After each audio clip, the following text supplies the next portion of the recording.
I'm Lawrie's son.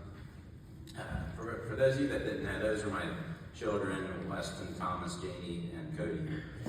And I also have Ashley too as my youngest. This is very difficult for me. This is like a bad dream.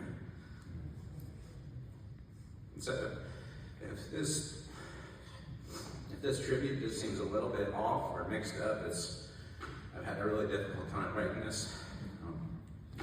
On February 1st, my life changed forever. I've always considered myself to be blessed by God for the families that I'm a part of through Dad. The Davidsons, the Van Newkirks, Masons, Sandoras, Newbills, Hutchinsons, and Darcys.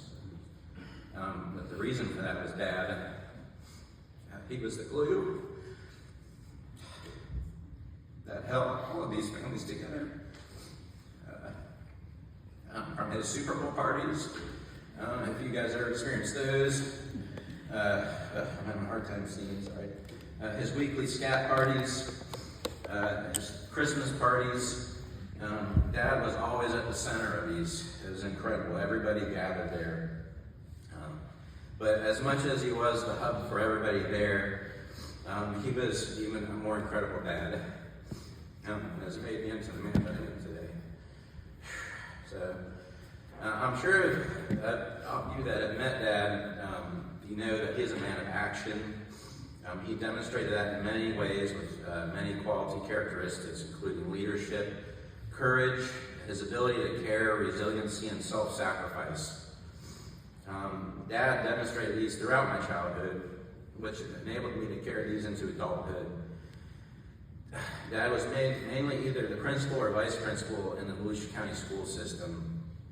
He would always get up at 4 a.m., arrive at his school at 5, whether it was in Daytona, Port Orange, DeLand, Pearson, wherever, because they moved him all around. He would work in the cafeteria, making his kids breakfast, and then he would work all day in the stressful education system as a disciplinarian, which I know had to be very difficult.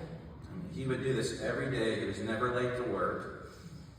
He never even took a day off, except when he was stuck in bed with back surgery. I know that had to kill him. I remember him sitting there in bed. He was dying from that. But what I remember when he retired, he had an enormous amount of accumulated time off. It was like he could take like a year off and still be working for a year. It was pretty incredible, yeah. I mean, he really cared about his kids in his school, and I know that his coworkers all admired him for that, for his leadership. And I know the school system did as well. His leadership skills were so good that the school system kept taking advantage of him by placing him in the most difficult schools. And Dad would still succeed. After a long day of work, you would think that he would have went home after that, but no. Dad would pick me up from school, or grandma's, and he would head to like my sporting events, take me there. And that wasn't enough. Dad was my coach for most of my childhood. And he was my biggest fan of my games. He would always cheer and video record the games. His schedule was like that through my childhood. And even after he retired from me, well, not from me, but after he retired from the school system, he led the camping club and the cruise club, organizing everything from destinations to food. From a courageous standpoint, just signing up from the military shows his courageousness, especially when a war was going on. Dad never spoke about this to me, about his time in the service. There was probably good reason for that. His position was a chaplain's assistant, which my understanding is that they saw many horrible things with people at their worst moments. So that had to be very difficult for him. Dad also demonstrated his courage at home by protecting me. He was my protector and my provider. I remember some guy walking by our house one day when I was pretty little, and he was swearing out loud, and where I could hear it. And all of a sudden I saw Dad streaking across the yard, like just like a deer, and he ran over and he shut that guy up, and the guy ran away, and I never saw him again. I mean, that was amazing. His courage also came in handy with the schools where he worked at again. These weren't for like your normal kids. These were for like the kids that couldn't last in the regular schools. They had to go to these other schools. And of course, Dad's description was a disciplinarian there. During the summers, he would actually take me to the schools and let me run around the halls, like Volusia Avenue.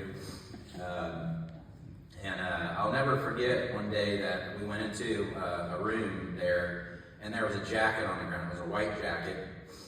And I was like, "What is that, Dad?" And he was like, "Well, that's a straight jacket. That's what they trained me to put these kids in." I mean, it was, I'm telling you, it was like, wow. Yeah. Besides that, I know Dad had to do the paddling there, I'm sure of it. And he had a paddle that was my mom's fraternity paddle. And I don't know if you ever heard of Big Red, but it was this gigantic paddle, long, and it scared the living daylights out of me. In fact, my best friend went to Port Orange Elementary and had heard about my dad and Big Red. But fortunately for him, he didn't meet my dad, so at that time at least, yeah. And the paddle now hangs up in Dad's garage, but a good memory for me, not so much for anybody else, but honestly.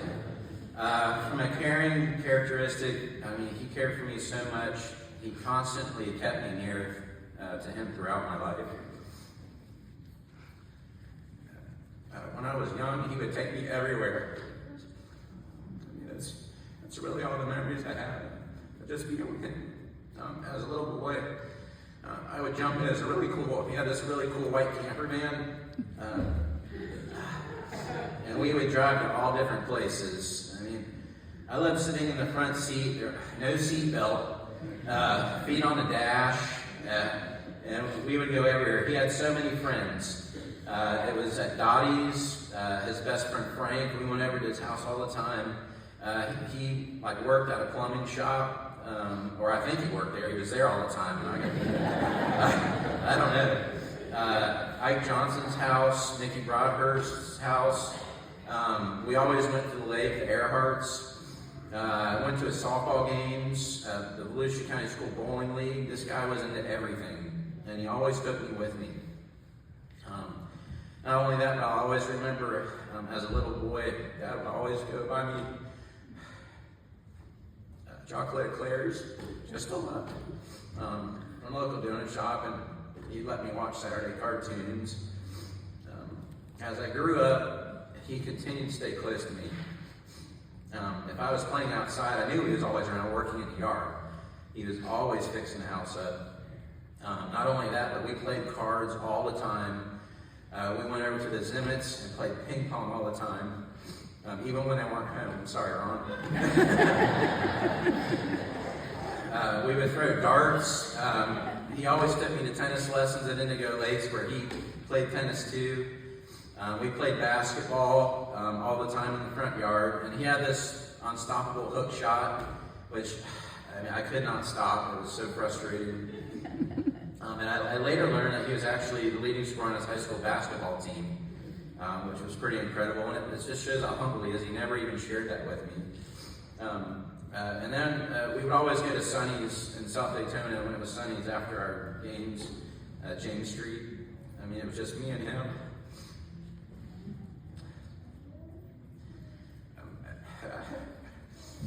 Okay. At night, we would watch Cheers or Night Court together, and we would laugh our butt off. I always remember Dad laughing, and I was laughing. It was just great.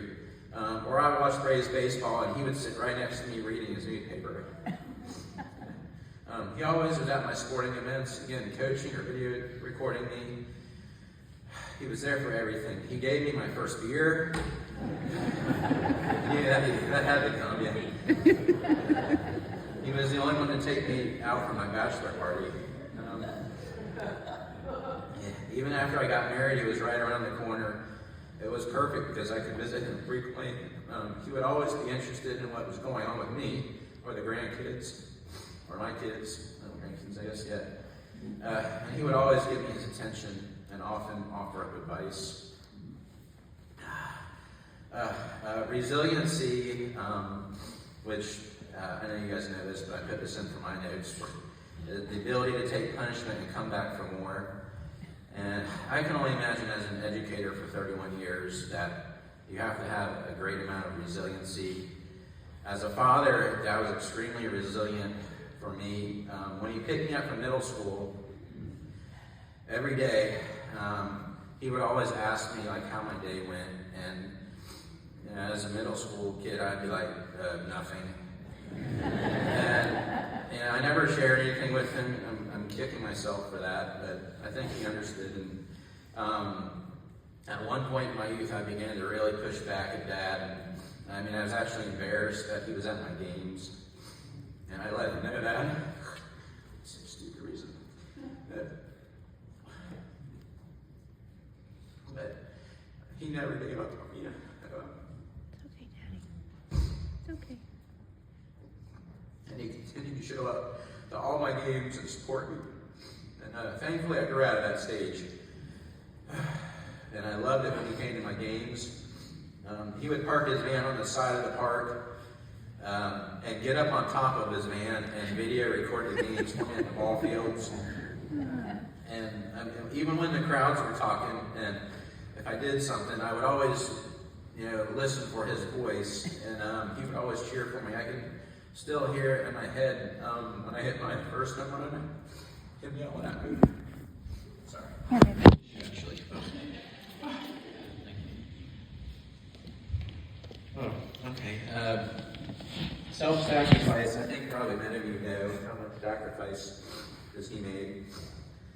I actually recently found out that he won the Best Neighbor Award back in the 80s. I can understand he was always helping other people around the neighborhood, fixing stuff up. Whether it was driving me to my sporting events after 4 a.m., after a 4 a.m. start for him, and picking me up after school, which, by the way, Dad was always early. And that's, I think, one of my characteristics. He was always on time for me. I was never without anything. He always made me feel like his house was my house. Even when I went off to college, I could come home and live with him at any time, which I did, which was very helpful. He also let multiple people live at his house when they were in need. Into adulthood, after I married, Dad was always buying me useful things. He bought me mowing equipment, tools, ring cameras, lights, garage door clickers, coolers. I mean, yeah, you name it. If I mentioned it to him, it would show up on my doorstep the next day. It was just incredible what he did for me. And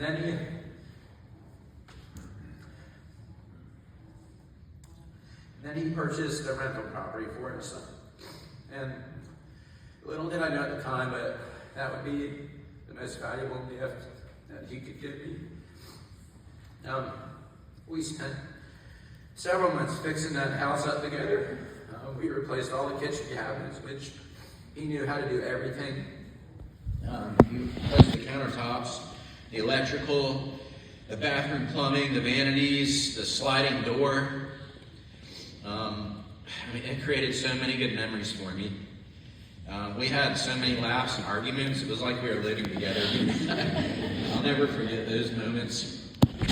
I was so proud to be able to work with him and make a contribution for him. He always invited me to learn new things, and he always sacrificed for me. I'm probably not doing Dad enough justice here, but I'm trying to do my best. These are only some of the characteristics that Dad exemplified as a father. The reason I'm focusing on these characteristics, though, is because if you look up what these 4 or 5 characteristics create, you'll find that they make up the definition of an action hero. He was a combination of the entire A-Team, MacGyver, and James Bond, all of my favorites. His looks were incredible. He was an expert at building things out of nothing, brave, tough, and scary when necessary, for sure. The difference was that Dad was a real-life action hero to me, and he will always be my ultimate hero. He was an incredible father, and I'm so blessed that he is mine. I will be forever grateful for the memories that we shared.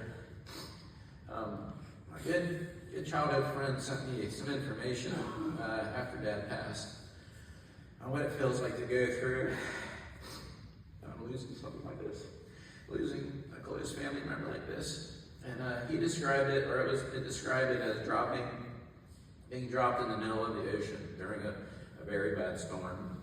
And the waves come at you from all angles, and you can barely breathe.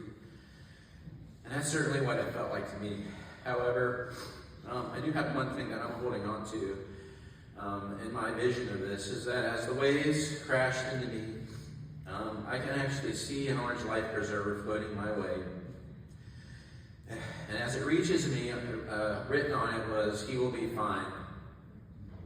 And I know my Lord and Savior Jesus Christ sent that for me. I'm hanging on to that life preserver as each storm approaches. I know the Lord has placed it in my heart that Dad is doing well. In closing, with all these great memories that I have with Dad, what I consider the greatest gift of all that Dad left me was my spiritual freedom. Even with everything Dad saw and experienced in Vietnam and through all of his life experiences, because I know we live in a broken world, he never once spoke negatively to me about God. I know he grew up in a very Christian home through his mother and his father, and I know he loved God, and his actions demonstrated that to me. I'm sure it would have been very easy, because we were always around each other, to close my heart as a little boy. But Dad left my heart open, and now I have found the true meaning of life, and that is to serve God, my Savior, Jesus Christ. I thank you for that, Dad. I love you. I thank you.